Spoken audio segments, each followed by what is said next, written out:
Story segment Derangements. Purity. By Thomas Ligotti. We were living in a rented house, neither the first nor the last of a long succession of such places that the family inhabited throughout my childhood years. It was shortly after we had moved into this particular house that my father preached to us his philosophy of rented living. He explained that it was not possible to live in any other way and that attempting to do so was the worst form of delusion. We must actively embrace the reality of non-ownership, he told my mother, my sister, and me, towering over us and gesturing with his heavy arms as we sat together on a rented sofa in our rented house. Nothing belongs to us. Everything is something that is rented out. Our very heads are filled with rented ideas passed on from one generation to the next. Wherever your thoughts finally settle is the same place that the thoughts of countless other persons have settled and have left their impression, just as the backsides of other persons have left their impression on that sofa where you are now sitting. We live in a world where every surface, every opinion, or passion, everything altogether is tainted by the bodies and minds of strangers. Cooties, intellectual cooties and physical cooties from other people, are crawling all around us and all over us at all times. There is no escaping this fact. Nevertheless, it was precisely this fact that my father seemed most intent on escaping during the time we spent in that house. It was an especially cootie-ridden residence in a bad neighborhood that bordered on an even worse neighborhood. The place was also slightly haunted, which was more or less the norm for the habitations my father chose to rent. Several times a year, in fact, we packed up at one place and settled into another, always keeping a considerable distance between our locations, or relocations. And every time we entered one of our newly rented houses for the first time, my father would declaim that this was a place where he could really get something accomplished. Soon afterward, he would begin spending more and more time in the basement of the house, sometimes living down there for weeks on end. The rest of us were banned from any intrusion on my father's lower territories unless we had been explicitly invited to participate in some project of his. Most of the time I was the only available subject, since my mother and sister were often away on one of their trips, the nature of which I was never informed of and seldom heard anything about upon their return. My father referred to these absences on the part of my mother and sister as unknown sabbaticals by way of disguising his ignorance or complete lack of interest in their jaunts. None of this is to protest that I minded being left so much to myself. Least of all did I miss my mother and her European cigarettes fouling the atmosphere around the house. Like the rest of the family, I was adept at finding ways to occupy myself in some wholly passionate direction, never mind whether or not my passion was a rented one. One evening in late autumn I was upstairs in my bedroom preparing myself for just such an escapade when the doorbell rang. This was, to say the least, an uncommon event for our household. At the time, my mother and sister were away on one of their sabbaticals, and my father had not emerged from his basement for many days. Thus, it seemed up to me to answer the startling sound of the doorbell, which I had not heard since we had moved into the house and could not remember hearing in any of the other rented houses in which I spent my childhood. For some reason I had always believed that my father disconnected all the doorbells as soon as we relocated to a newly rented house. I moved hesitantly, hoping the intruder or intruders would be gone by the time I arrived at the door. The doorbell rang again. Fortunately, and incredibly, my father had come up from the basement. I was standing in the shadows at the top of the stairs when I saw his massive form moving across the living room, stripping himself of a dirty lab coat and throwing it into a corner before he reached the front door. Naturally I thought that my father was expecting this visitor, who perhaps had something to do with his work in the basement. However, this was obviously not the case, at least as far as I could tell from my eavesdropping at the top of the stairs. By the sound of his voice, the visitor was a young man. My father invited him into the house, speaking in a straightforward and amiable fashion that I knew was entirely forced. I wondered how long he would be able to maintain this uncharacteristic tone in conversation, for he bid the young man to have a seat in the living room where the two of them could talk at leisure, a locution that sounded absolutely bizarre as spoken by my father. As I said at the door, "Sir," the young man said, "I'm going around the neighborhood telling people about a very worthy organization." "Citizens for Faith," my father cut in. "You've heard of our group. I can read the button pinned to the lapel of your jacket. This is sufficient to allow me to comprehend your general principles. Then perhaps you might be interested in making a donation," said the young man. "I would indeed." "That's wonderful, sir. But only on the condition that you allow me to challenge these absurd principles of yours, to really put them to the test. I've actually been hoping that you, or someone like you, would come along. It's almost as if a fortuitous element of intervention brought you to this house, if I were to believe in something so preposterous." So ended my father's short-lived capitulation to straightforwardness and amiability. "Sir," said the young man, his brow creasing a bit with incomprehension. "I will explain. You have these two principles in your head, and possibly they are the only principles that are holding your head together. The first is the principle of nations, countries, the whole hullabaloo of motherlands and fatherlands. The second is the principle of deities. Neither of these principles has anything real about them. They are merely impurities poisoning your head. In a single phrase, Citizens for Faith, you have incorporated two of the three major principles, or impurities, that must be eliminated, completely eradicated, before our species can begin an approach to a pure conception of existence. Without pure conception, or something approaching pure conception, everything is a disaster and will continue to be a disaster. I understand if you're not interested in making a donation, sir," said the young man, at which point my father dug his hand into the right pocket of his trousers and pulled out a wad of cash that was rolled into a tube and secured with a thick rubber band. He held it up before the young man's eyes. "This is for you, but only if you will give me a chance to take those heinous principles of yours and clean them out of your head. I don't believe my faith to be something that's just in my head." Until this point, I thought that my father was taunting the young man for pure diversion, perhaps as a means of distracting himself from the labors in which he had been engaged so intensely over the past few days. Then I heard what to my ears was an ominous shift in my father's words, signifying his movement from the old-school iconoclast he had been playing to something desperate and unprincipled with respect to the young man. "Please forgive me. I didn't mean to suggest that anything like that was only in your head. How could such a thing be true when I know quite well that something of the kind inhabits this very house?" "He is in every house," said the young man. "He is in all places." "Indeed, indeed. But something like that is very much in this particular house." My suspicion was now that my father made reference to the haunted condition, although it barely deserved the description, of our rented house. I myself had already assisted him in a small project relevant to this condition and what its actual meaning might be, at least insofar as my father chose to explain such things. He even allowed me to keep a memento of this Phase 1 experiment, as he called it. I was all but sure that this was the case when my father alluded to his basement. "Basement?" said the young man. "Yes," said my father. "I could show you." "Not in my head but in your basement," said the young man as he attempted to clarify what my father was claiming. "Yes, yes. Let me show you.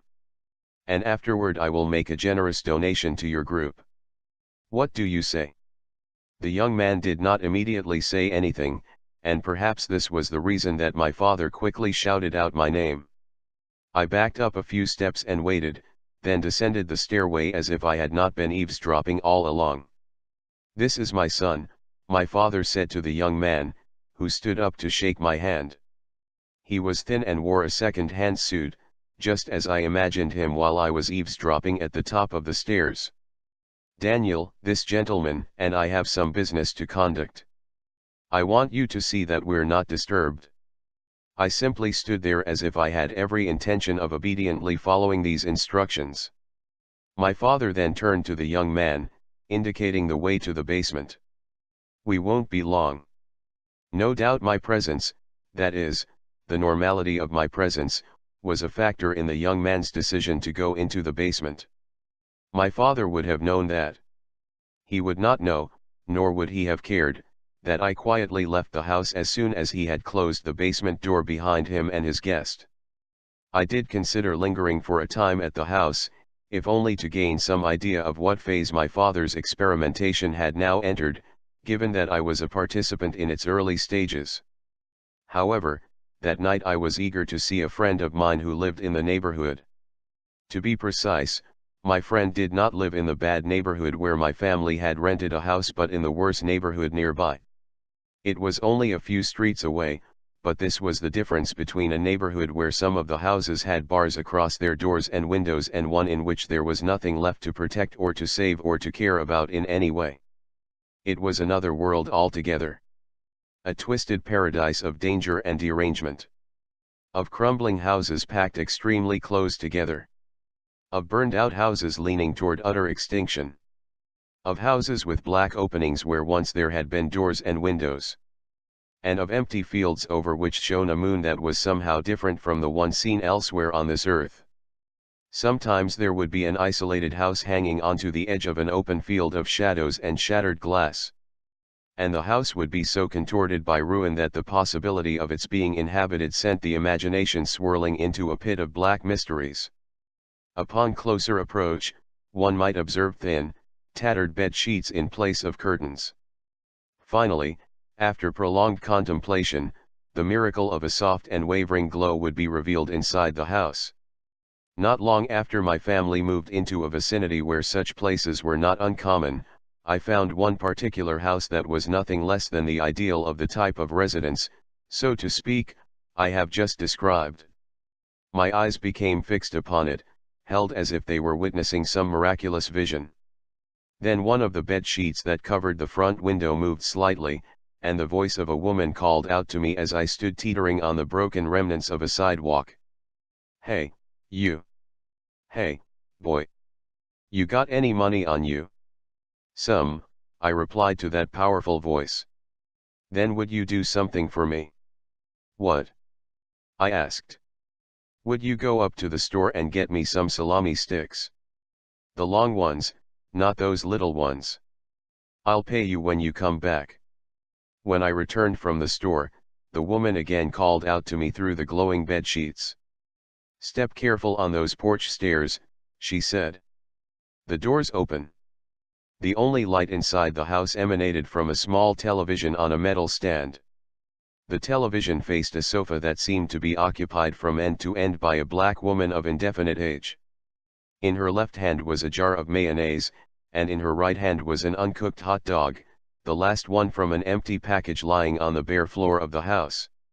She submerged the hot dog into the mayonnaise, then pulled it out and finished it off without taking her eyes from the television.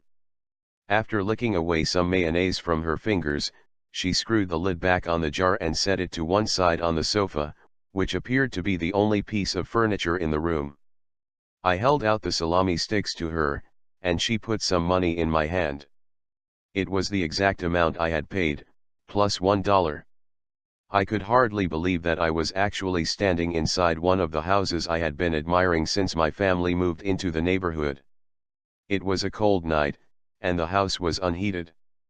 The television must have operated on batteries, because it had no electrical cord trailing behind it.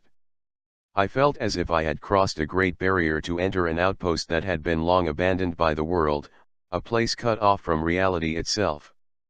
I wanted to ask the woman if I might be allowed to curl up in some corner of that house and never again leave it. Instead, I asked if I could use the bathroom. She stared at me silently for a moment and then reached down behind the cushions of the sofa.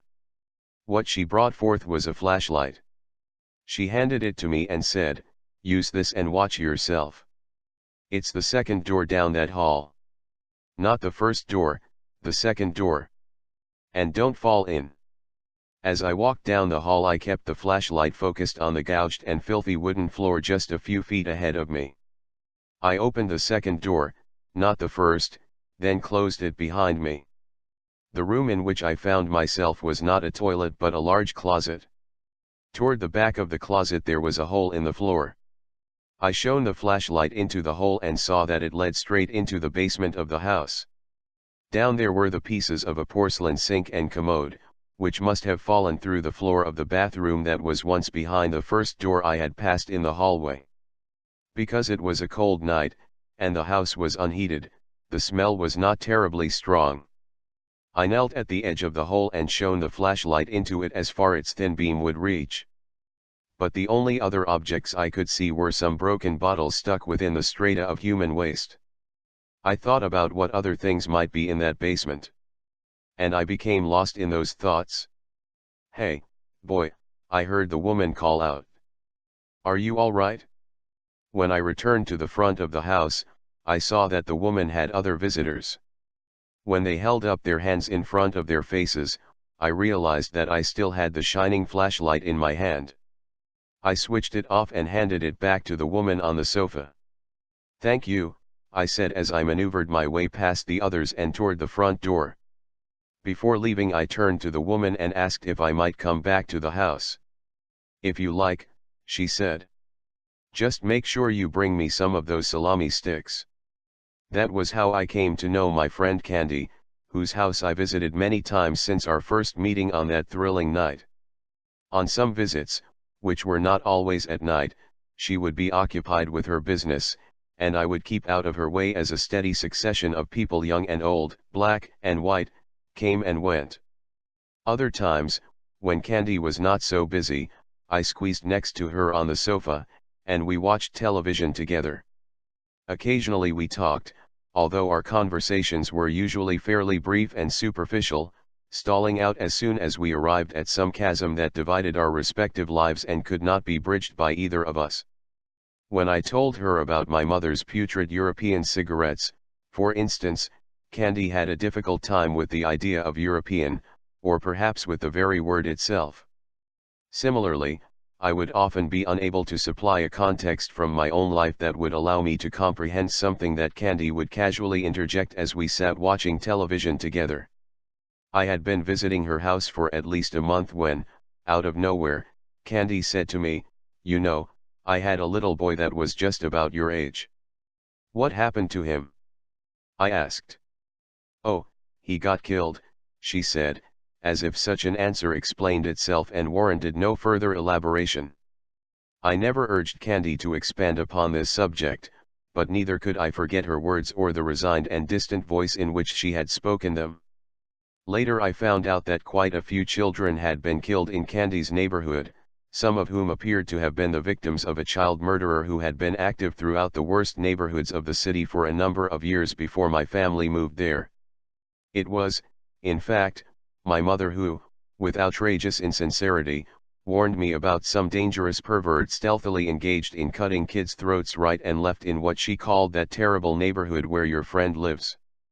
On the night that I left our rented house after my father had gone into the basement with the young man who was wearing a second-hand suit, I thought about this child murderer as I walked the streets leading to Candy's house. These streets gained a more intense hold upon me after I learned about the child killings, like a nightmare that exercises a hypnotic power, forcing your mind to review its images and events over and over no matter how much you want to forget them. While I was not interested in actually falling victim to a child murderer, the threat of such a thing happening to me only deepened my fascination with those crowded houses and the narrow spaces between them, casting another shadow over the ones in which that neighborhood was already enveloped. As I walked toward Candy's house, I kept one of my hands in the pocket of my coat where I carried something that my father had constructed to be used in the event that, to paraphrase my irrepressibly inventive parent, anyone ever tried to inflict personal harm upon me. My sister was given an identical gadget, which looked something like a fountain pen. Father told us not to say anything about these devices to anyone, including my mother, who for her part had long ago equipped herself with self-protection in the form of a small-caliber automatic pistol. On several occasions I had been tempted to show this instrument to Candy, but ultimately I did not break the vow of secrecy on which my father had insisted. Nevertheless, there was something else my father had given me, which I carried in a small paper bag swinging at my side, that I was excited to show Candy that night.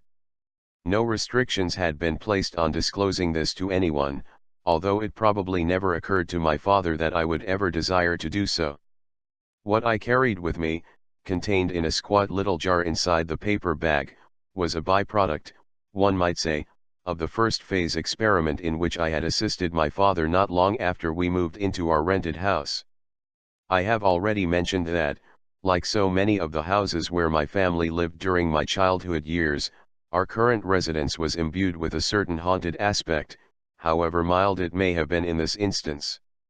Specifically, this haunting was manifested in a definite presence I sensed in the attic of the house, where I spent a great deal of time before I became a regular visitant at Candy's.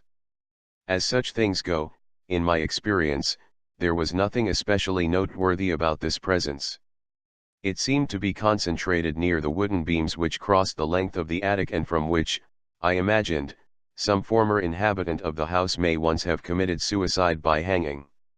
Such speculation, however, was of no interest to my father, who strongly objected to the possibility of spooks or spirits of any kind or even the use of these terms. "There is nothing in the attic," he explained to me. "It's only the way that your head is interacting with the space of that attic. There are certain fields of forces that are everywhere. And these forces, for reasons unknown to me as yet, are potentiated in some places more than others. Do you understand?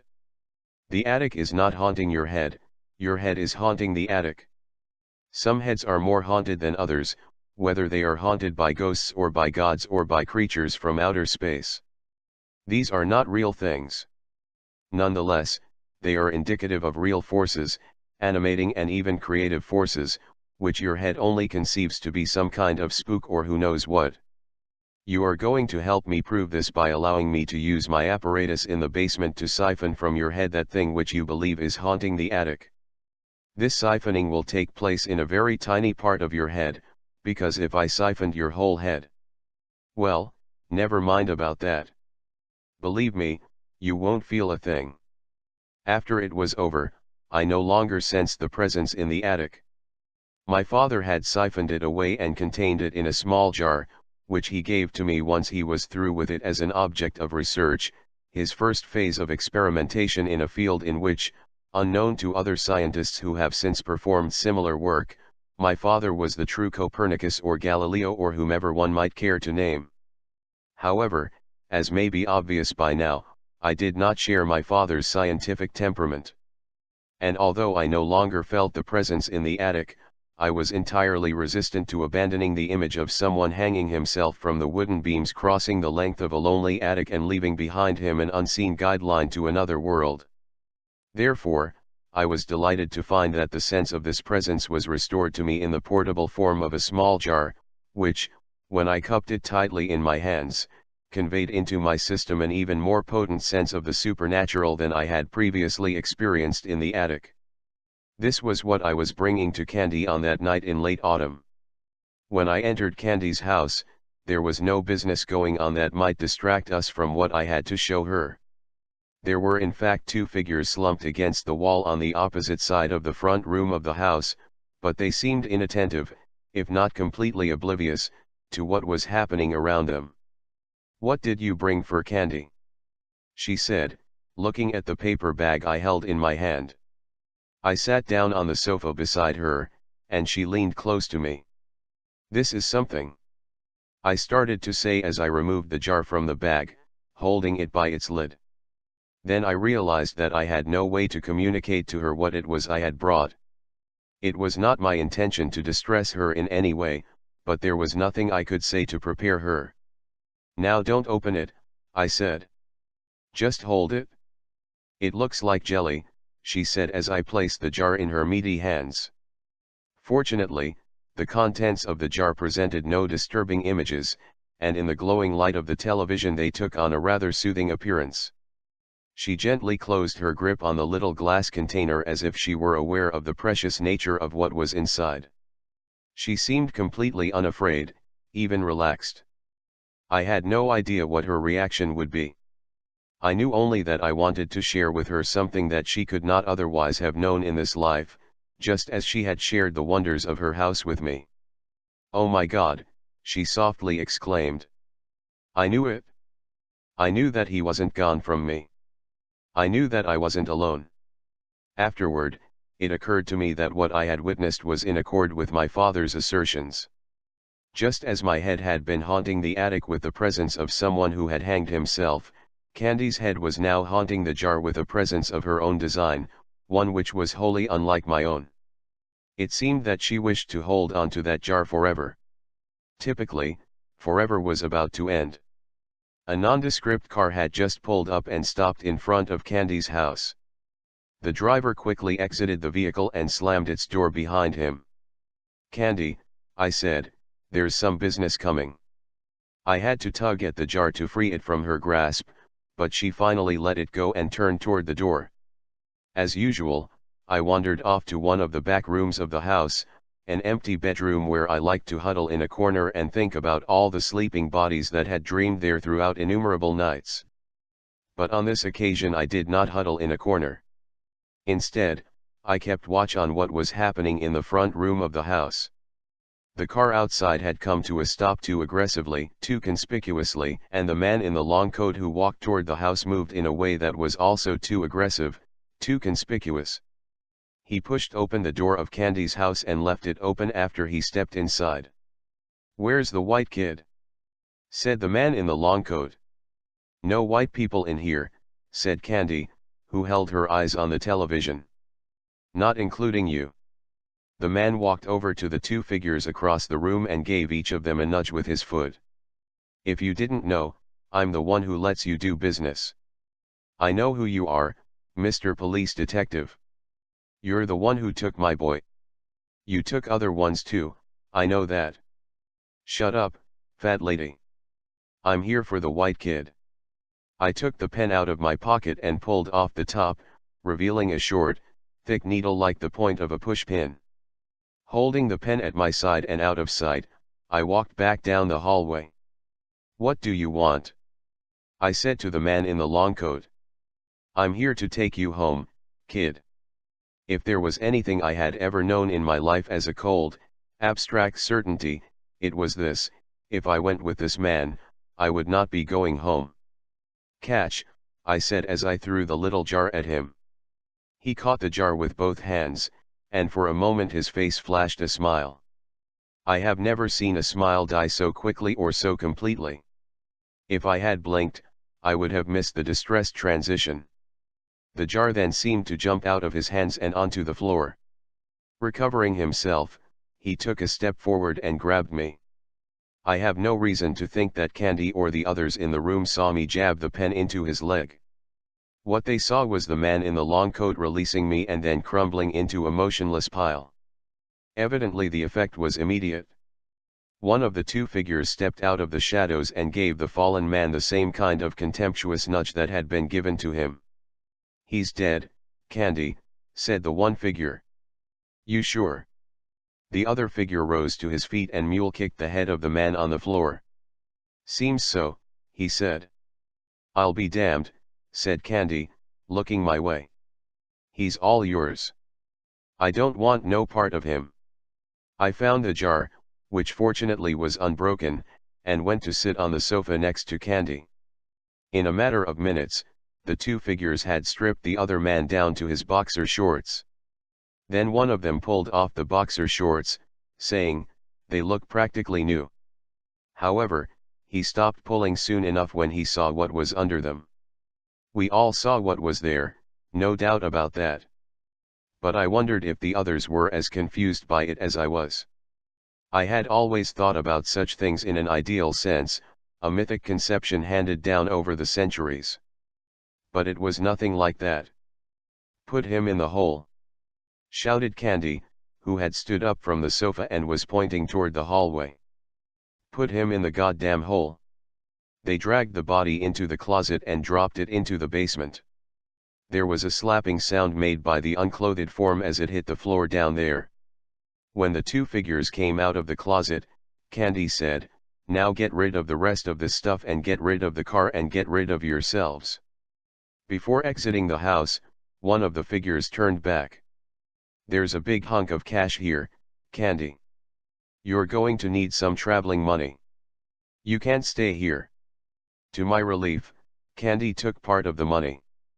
I got up from the sofa and set the jar on the cushion beside my friend. Where will you go? I asked. There are plenty of places like this one in the city. No heat, no electricity, no plumbing. And no rent. I'll be all right. I won't say anything. I know you won't. Goodbye, boy. I said goodbye and wandered slowly home, dreaming all the while about what was now in Candy's basement. By the time I arrived at the house it was after midnight. My mother and sister must have also returned because I could smell the stench from my mother's European cigarettes as soon as I took 2 steps inside. My father was lying on the living room sofa, clearly exhausted after so many days of working in the basement. He also seemed quite agitated, his eyes wide open and staring upward, his head moving back and forth in disgust or negation or both, and his voice repeatedly chanting, "Hopeless impurities, hopeless impurities." Hearing these words helped to release my thoughts from what I had seen at Candy's. They also reminded me that I wanted to ask my father about something he had said to the young man in the second-hand suit who had visited the house earlier that night. But my father's condition at the moment did not appear to lend itself to such talk. In fact, he betrayed no awareness whatever of my presence. Since I did not yet feel up to confronting my mother and sister, who I could now hear were moving about upstairs, probably still unpacking from their trip, I decided to take this opportunity to violate my father's sanctions against entering the basement without his explicit authorization. This, I believed, would provide me with something to take my mind off the troubling events of that night. However, as I descended the stairs into my father's basement, I felt my mind and senses being pulled back into the dark region of Candy's basement. Even before I reached the bottom of the stairs, that underground place imposed upon me its atmosphere of ruin and wreckage and of an abysmal chaos that, I was thankful to discover, I still found captivating. And when I saw the state of things down there, I was overcome with a trembling awe that I had never experienced before. Everything around me was in pieces. It looked as if my father had taken an axe and hacked up the whole apparatus on which he had once placed all his hopes of accomplishing some task that only he cared to envision. Wires and cords hung from the ceiling, all of them chopped through and dangling like vines in a jungle.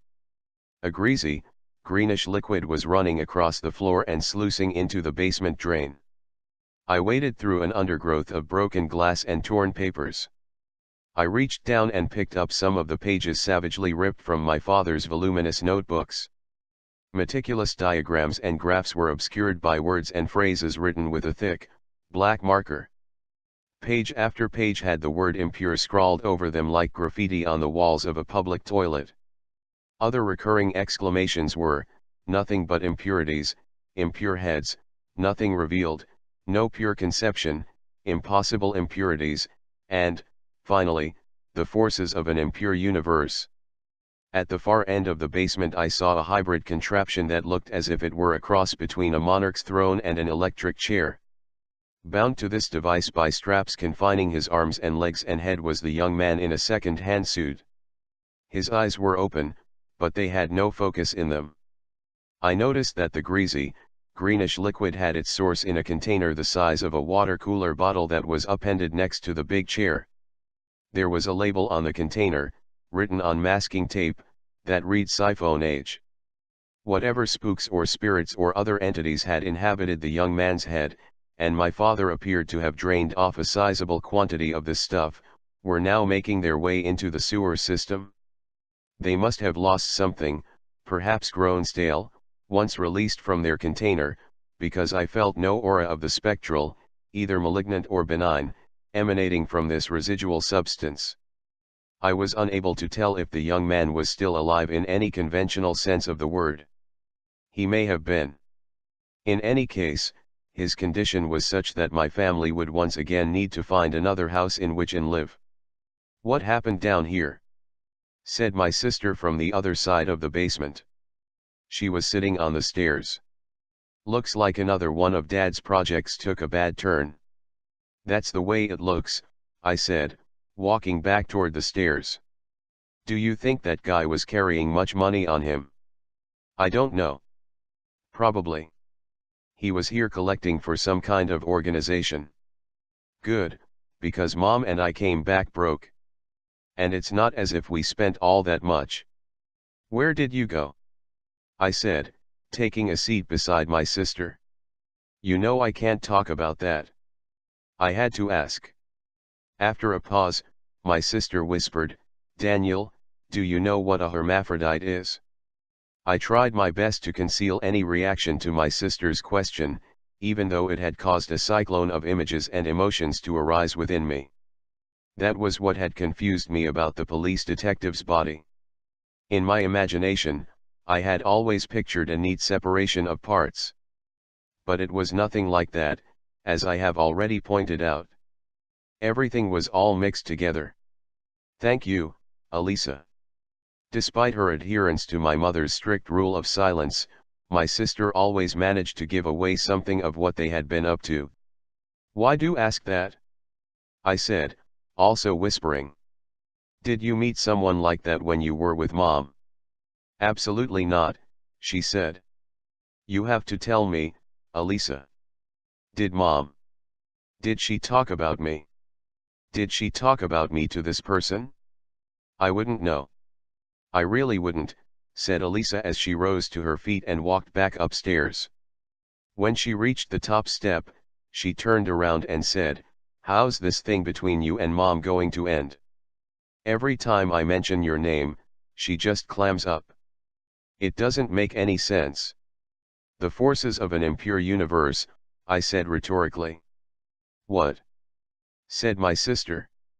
Nothing that drives anybody makes any sense, if you haven't noticed that by now. It's just our heads, like Dad's always saying. Whatever that means. Anyway, you better keep your mouth shut about what I said. I'm never telling you anything ever again, she finished and then went upstairs. I followed my sister into the living room.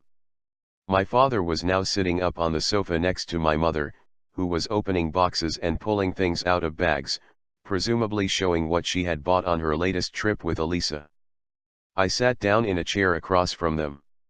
Hi, baby, said my mother. Hi, Mom, I said, then turned to my father. Hey, Dad, can I ask you something? He still seemed a bit delirious. Dad. Your father's very tired, honey. I know. I'm sorry. I just want to ask him one thing. Dad, when you were talking to that guy, you said something about 3. You called them principles. Countries, deities, said my father from a deep well of depression. Obstacles to pure conception. Yeah, but what was the 3rd principle? You never said anything about that. But my father had faded out and was now gazing disconsolately at the floor. My mother, however, was smiling. No doubt she had heard all of my father's talk many times over. The 3rd principle, she said, blowing a cloud of cigarette smoke in my direction. Why, it's families, sweetheart.